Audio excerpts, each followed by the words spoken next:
најмногу штетни последици можеме да очекуваме на младите возраст, значи на децата и на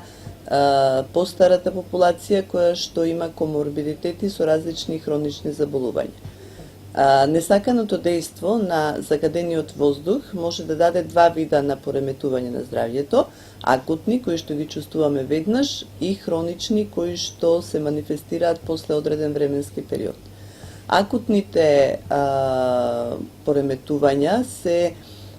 одликуваат со надразнување на дишното стебло, затоа што тоа е влезната врата за воздухот, нели? И доаѓа до иритација на дишното стебло, па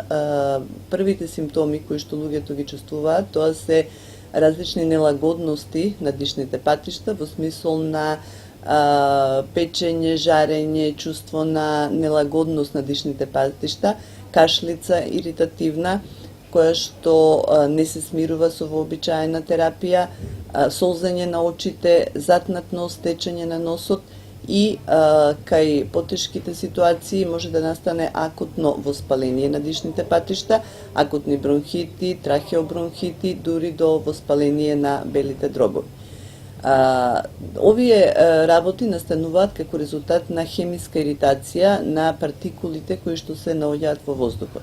Меѓутоа, многу по-загрижувачки се хроничните пореметувања кои што настануваат со влишување на загадениот воздух. Овие хронични пореметувања доведуваат до појава на хронична обструктивна белодробна болест, која што е водечка причина за смртност насекаде во светот, и доведуваат исто така до појава на малигни заболувања, кои што сите знаеме дека се во пораст последните години, нивниот број расте и